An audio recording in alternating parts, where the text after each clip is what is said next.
Então, nós estamos falando num barril de pólvora, onde temos ali, no mesmo lugar, ok? Israelenses, árabes, russos, americanos, turcos. Nós não podemos deixar de considerar, Betete, que nesse momento havia uma crise em Israel, onde o Benjamin Netanyahu estava enfrentando uma oposição colossal. O fato é que foi muito conveniente nesse momento o que aconteceu. Vamos então agora às consequências, né? Tudo tem consequências, não tem almoço grátis. Então, a inteligência de Israel falhou?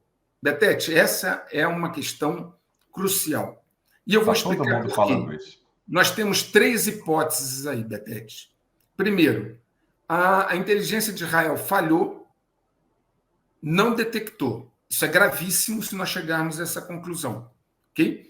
Ela não detectou, ou seja, o Hamas, apoiado por gente muito forte, foi capaz de ocultar as suas intenções, ocultar a mobilização, ocultar o seu planejamento e atacar sem que a área de inteligência, Mossad, Shin Bet, etc., conseguisse detectar. Seria gravíssimo chegar a essa conclusão, Betete. Mas existem 2 outras hipóteses. Sabe quais são?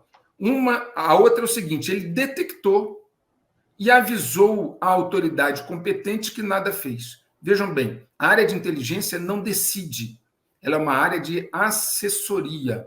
Então, você faz um relinte, um relatório de inteligência, faz todo o procedimento e entrega à autoridade destinatária da informação. É ela que decide o que vai fazer com aquela informação. Compreende, Betete? É ela, a área de inteligência não diz assim, é para fazer tal coisa agora. Não, ela diz, temos essas opções, a situação é essa, a autoridade é quem decide. Então, segunda hipótese. A primeira é, não detectou. Segunda hipótese, detectou e informou a autoridade, e a autoridade falou, não mexe nisso aí não, deixa quieto, vamos esquecer isso aqui, porque não me convém mexer nisso agora. Terceira hipótese, né? Detectou e não avisou.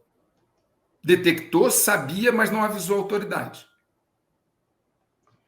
Então, todas veja opções bem. Gravíssimas, né? Sim, nós estamos analisando todas, estamos em busca de respostas para todas elas. Nós trabalhamos com evidências, fatos, dados e informações, né? Não especulamos. Mas aqui você tem 3 hipóteses. Não detectou, detectou, avisou e a autoridade não agiu, e detectou e falou assim, não vou avisar não. Ok? Bom, nós não podemos deixar de considerar, Betete, que nesse momento havia uma crise em Israel, onde o Benjamin Netanyahu estava enfrentando uma oposição colossal aos seus interesses de segurar a Suprema Corte. Tudo isso eu já falei aqui em lives. Sim, certo? Está registrado. E já disse aqui, está tudo registrado. E já falei aqui em lives, Betete, que é senso comum que quando um líder começa a enfrentar problemas internos, ele busca um problema externo para amenizar a questão interna e unir o povo. Falei isso muito ligado a Xi Jinping. Lembra? A história está repleta disso, né? Nós tivemos aqui o Galtieri, a Argentina, etc. Na época eu dei até esse exemplo. Bom, Benjamin Netanyahu estava num momento muito difícil, conseguiu aprovar um pacote para segurar a Suprema Corte, mas era frequentemente questionado pela população, inclusive pela área de inteligência. Inclusive, existia um movimento em Israel para os jovens não se alistarem mais no exército, uma forma de questioná-lo. Muito bem. Ser uma coisa ou não, o fato é que foi muito conveniente nesse momento o que aconteceu. Okay? Muito conveniente. Muito conveniente. Muita coincidência. Vamos então agora às consequências. Né? Tudo tem consequências, não tem almoço grátis. Tá certo? Muito bem. Então, primeira coisa que nós temos que entender é o seguinte. Grupos como Hezbollah e outros já manifestaram total apoio ao Hamas. Al Fatah vai apoiar, vários outros grupos vão apoiar, né? Principalmente árabes. E até aqui no Brasil, até um partido político manifestou apoio. Muito bem. O que acontece? Ao agentes, elementos, atores não estatais se envolverem no conflito, e vão se envolver, não há como, E o Hezbollah já mostrou sua força no passado, num conflito com Israel, ali, salvo engano, no sul do Líbano. Hezbollah, se você acha que o Hamas mostrou força, o Hezbollah é muito mais forte que o Hamas. Muito, muito mais forte. Se o Hezbollah se envolve, aquela coisa começa a tomar uma dimensão. Por quê? Porque o Hezbollah e outros grupos têm bases em estados árabes. E Israel, necessariamente, Israel ainda está um pouco anestesiado, acabou de acontecer, ainda não conseguiu colocar em prática a sua reação. Mas, necessariamente, Betete, isso vai passar, primeiro, por um alvejamento da faixa de Gaza que já começou. E aí vem a nossa tristeza de um lado e do outro. Sim. Civis israelenses estão pagando um preço que não tem nada a ver com eles, e civis palestinos também vão pagar por uma coisa que eles não têm nada a ver com isso. Em guerra, certo? É um efeito colateral, né? Numa guerra, a primeira vítima é a verdade e a segunda são os civis, tá certo? Então, infelizmente, os civis vão sofrer. Faixa de Gaza já está sendo bombardeada, em algum momento Israel vai invadi-la, pelo menos parcialmente, para anular alvos. Muito bem. Numa sequência, Israel vai ter que anular outros alvos fora da faixa de Gaza. E esses alvos podem estar no Líbano, podem estar no Irã, podem estar na Síria.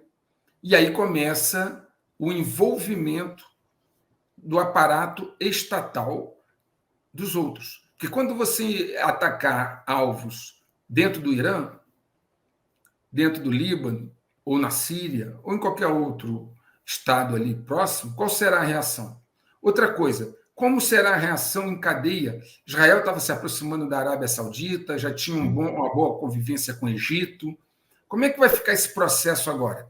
Os árabes, de uma forma geral, vão reagir de que forma a essa escalada que inevitavelmente ocorrerá? Porque Israel não tem como deixar isso barato. Observa bem uma coisa, Betete.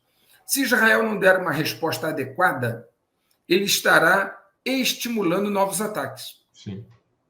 Se ele der a resposta adequada, ela tem que ser desproporcional e altamente destrutiva. Isso vai fazer escalar o processo, porque aí nós vamos ter outros grupos entrando, como Hezbollah e outros, e talvez novos estados.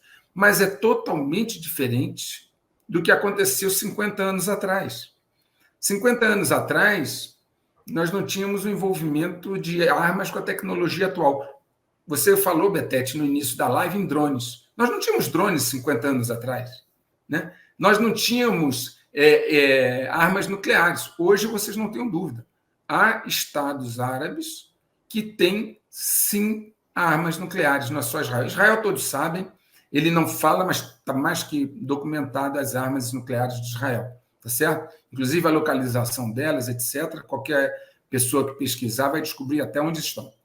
Esse não é o ponto. O ponto é que é muito provável que, se algum Estado árabe deu sinal verde e está apoiando essa ofensiva, é porque ele já se sentiu preparado para a escalada. Você não vai cutucar uma onça com uma vara curta. Você vai cutucar quando você sente que você pode encarar. Se algum Estado, eu estou evitando falar nomes para não complicar o seu canal, se algum Estado árabe deu sinal verde e está apoiando ataques cibernéticos, etc., etc., etc., ataque de drones, etc., é porque ele já se sente capaz de fazer frente a uma escalada. Está entendendo o raciocínio? Com certeza. Está tendo apoio, suporte. Isso, e já de alguém que se sente preparado. Ok? Nós temos agora a ida para lá de forças que vão apoiar Israel. O Geraldo Ford, o porta-aviões, está indo para lá, etc. Sim. Isso, para escalar, é daqui para ali. Daqui para ali. Certo? Lembrando que os russos estão no Oriente Médio. Os russos estão na Síria. Existem forças russas no Mediterrâneo.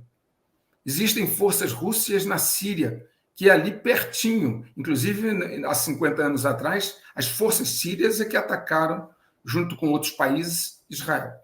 Então, nós estamos falando num barril de pólvora, onde temos ali, no mesmo lugar, ok? Israelenses, árabes, russos, americanos, turcos, todo tipo de grupos guerrilheiros e terroristas, o nome como você quiser classificar, e um ódio milenar.